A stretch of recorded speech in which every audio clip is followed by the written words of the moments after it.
So let's dive into these questions. And the first one that's come up on the Slido poll, which is a great question, a very serious one. With recent abuse scandals in church and the Christian world, could you argue that the Christian faith is dangerous as well as delusional?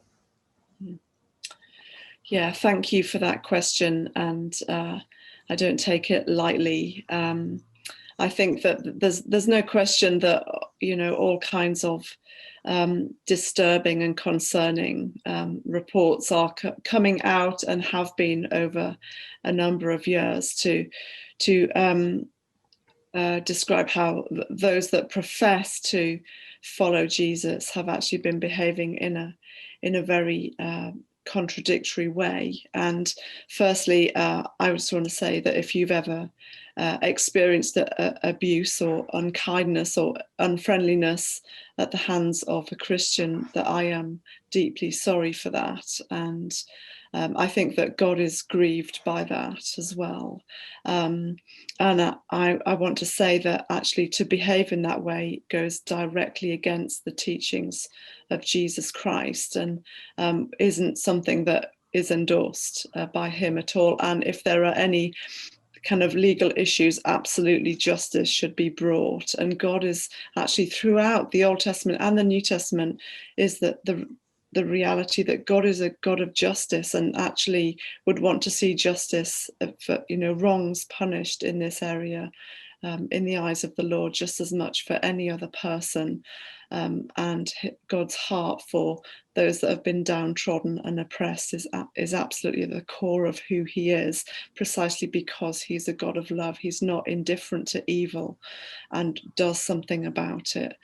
And so these things go against the heart and the actions and the teaching and the character of God and Jesus Christ. And so the church has some work to do to rebuild trust. And I hope that you might consider taking a second look at the Christian faith, that just because you've had a bad experience doesn't mean that there aren't good experiences out there to be had, that there are people who would love to meet with you, talk to you, pray with you if you're even willing to do that. So thank you for the question. Thank you, Sharon. As an ordained minister in the Church of England, again, I think the person who submitted this question, I'd say, yes, Christianity in the wrong hands can be utterly dangerous and utterly hideous. And the abuse of power is one of the things that makes me most angry. And yet when I read Jesus's teaching, I'm humbled by how clearly he calls out the hypocrisy of so-called religious people and yet still offers grace and forgiveness. But yeah, the Bible is full of rebuke and correction and warning about using God as a tool for our own selfish gain. Sharon, the next question that I'd like to bring up, sort of it sort of covers two questions that people have raised. One from John, and I'll just call that up on the group chat. Given that Hindu prayers give rise to the same activity in Hindu believers' brains, if there is no connection between brain activity and religious experience, does this mean that the gods of Hinduism are also real? And a second question posed by Adam, which again picks up the similar theme.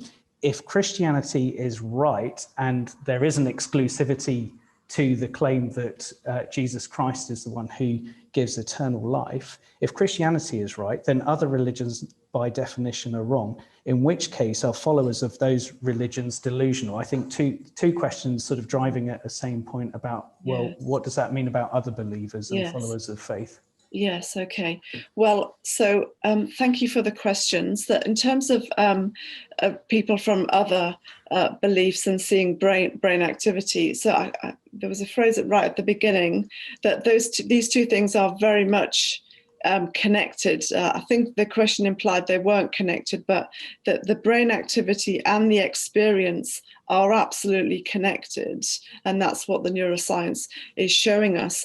But and obviously this data is, I think, still developing and growing, but actually I think they are seeing that different kinds of networks are activated for different kinds of prayer. And what's interesting is that Christian prayer is prayer to a kind of a God who is person. And so you're talking about relationship with a person. God is referred to as Father. In a heavenly sense. And so what they're seeing is brain areas related to relationality and networks related to relationality lighting up. But actually Hindu prayer is a different kind of, Hindu meditation is a kind, in a sense, an emptying of self, and a kind of, well, there are lots of different types, but one type is where you are essentially trying to transcend the personal into the great consciousness, which is impersonal. And I think for that kind of meditation, they're seeing a different set of networks lighting up. So it might even be that the neuroscience itself is beginning to tease out the fact that there are differences between different kinds of prayer out there in the world. So we're not saying that kind of meditation is delusional.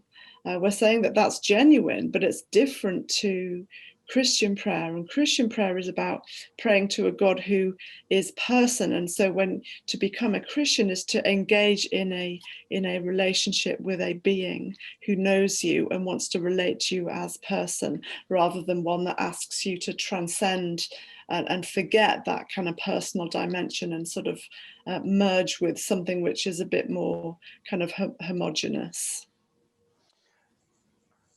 Now, and then there was a second part to the question. So there was quite a lot of neuroscience to address there. Yeah. Do you want me to address the second question? Yeah, because that does touch upon both the exclusivity of the Christian claim and the validity of people of other religions and faiths, and the authenticity. And is that delusional? And likewise, they might say the same back to the Christian. Yeah, I mean, I think I would say that I don't want to be in any way disrespectful to anyone of another belief system, and there are people who are utterly devoted and incredibly disciplined in their beliefs, and there are obviously but the thing that is important to note is that often in the West it can appear that these things are all fairly similar on the and it just superficially they look different, but actually fundamentally they're all similar. But actually the opposite is true. They're actually really quite different. And so my kind of trying to discern between the different religious beliefs out there wouldn't be on the basis of whether someone is deluded or not, but on the basis of saying, okay, what are the grounds for this belief? How does it help me make sense of reality? And how does it hold together according to its own terms of reference? Is it a coherent worldview? And so I would want to be looking at, if something is true, it actually makes more sense of the real world. Rather than asking you to kind of exist in some other world that doesn't have any bearing on the actual world that you live in.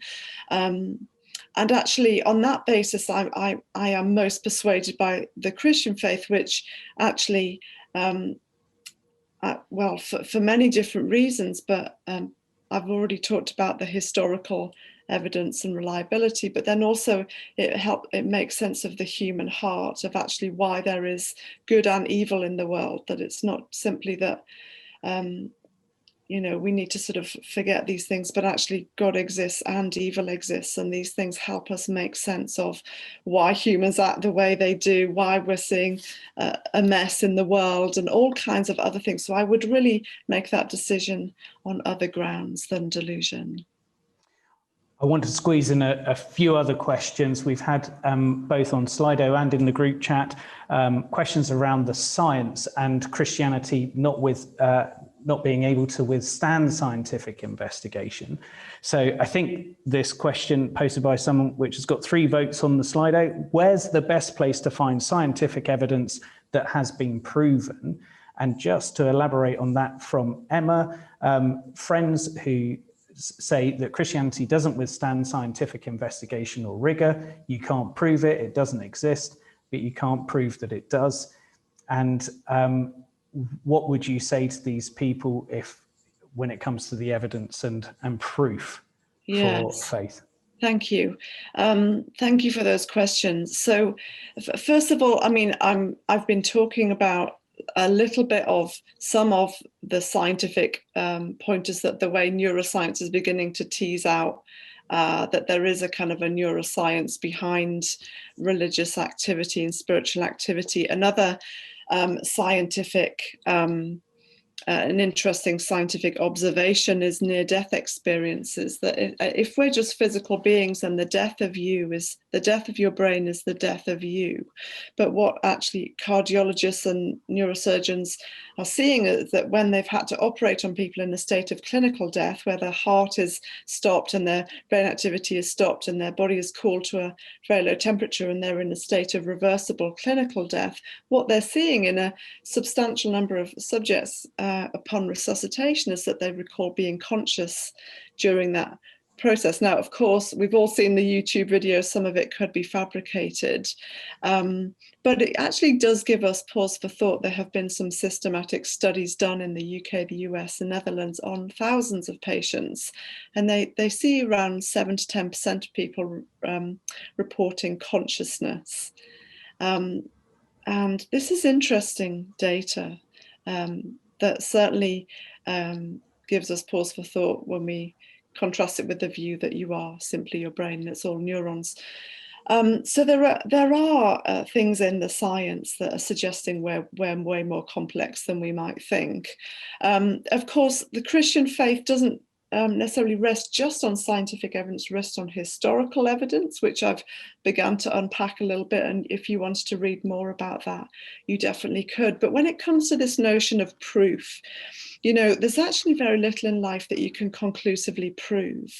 There's a lot that we take on kind of the evidence that we have, but we can't actually conclusively prove it. You know, the chair that I'm sitting on, I can't prove to you that the next time I sit on it, it will still hold tight. You know, there's actually, when, you know, I can't actually prove to you in a scientific way that my family love me.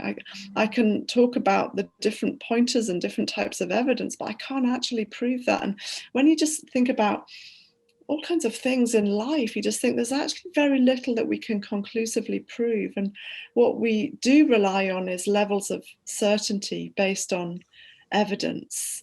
And it's that kind of proof that is available for the Christian faith. There's a level of certainty that you can have based on the reliability of the evidences coming from lots of different areas of life that I would fall back on.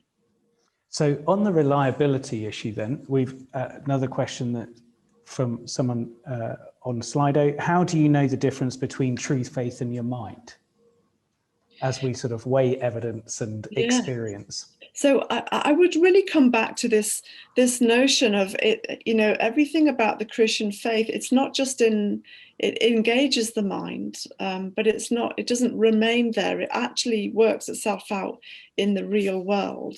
And actually, you know, when you read about the life of Jesus in the New Testament, it's actually real life that's happening. And he talks about real life, and people, you see the difference that it makes in real life. And so, you know, if a belief is true, then you can actually live it in the real world. If you actually believe something that you can't actually live, and when you do set foot in the real world as a person, you default to something else, then you've defaulted to that which is ultimately true.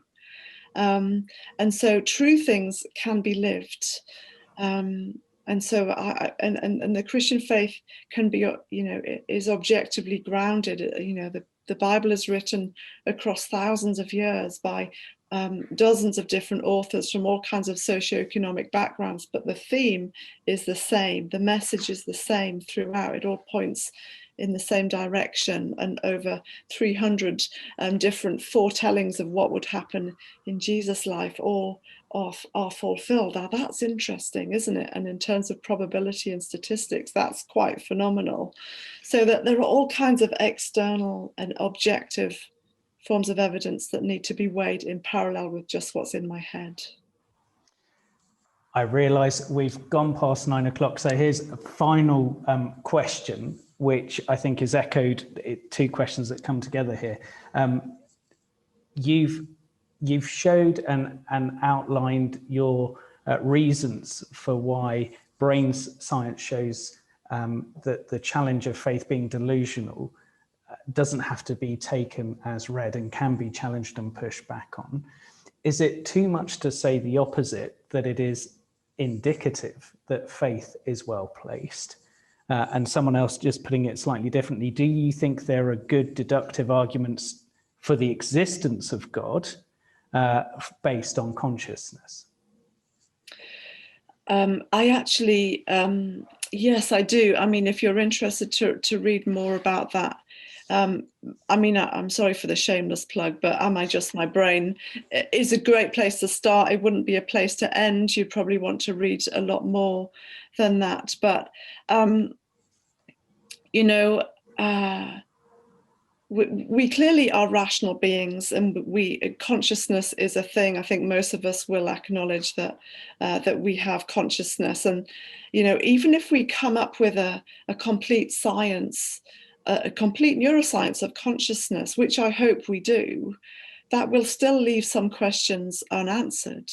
Why do we have it in the first place? And is a naturalistic explanation the most persuasive argument for why consciousness exists? You know, if we go back to Sam Harris, he says, you know, there are non-conscious origins of our conscious mind. Is that the best explanation we can come up with for why we are conscious? Or what about the possibility that we didn't just start with atoms and molecules and matter in motion? We started with a conscious being known as God, and the very first words of the Bible say, "In the beginning, God." And so, without needing to throw your brain out of the window, I think it kind of does. I am persuaded that it makes logical more sense to say, actually, if God exists, we can make more sense of consciousness than if he doesn't. If he doesn't exist, we have to try and explain how non-conscious neurons and atoms formed beings that can think and reason and experience emotion. That is a huge leap. People who do not believe in God acknowledge that is a huge leap. But if the system is not closed, then there is hope for crossing the chasm. And it's actually through our consciousness that we then engage relationally with other people and with God, and ask big questions, and ultimately engage with God himself through our consciousness. Thank you so much, Sharon. I always ask in our Faith at Work interviews, and open to questions whenever I'm doing interviews with people, because we're so fascinated at the dynamic between faith and work. A final question from myself to you, and it's quite a big one, but if you can give a short answer, that'd be great. If there was just one thing you could achieve over a lifetime of work ahead, what would it be? You know, I had trouble with this. There are lots of things I'd like to achieve, but I think perhaps I can say two things. To help people to see that actually you can be a thinking person and believe in God, and actually to try and help to turn a tide where it's just accepted as the norm that to be a good scientist you are necessarily atheistic. I think there are people such as Professor Alistair McGrath, Francis Collins and others who have done a lot of work to show that that doesn't need to be the case. I'd like to help try and continue to turn that tide, so that people coming through, young people coming through, can see that actually you can be a thinker and believe in Jesus Christ, believe that he rose from the dead, and to train other people to do the same.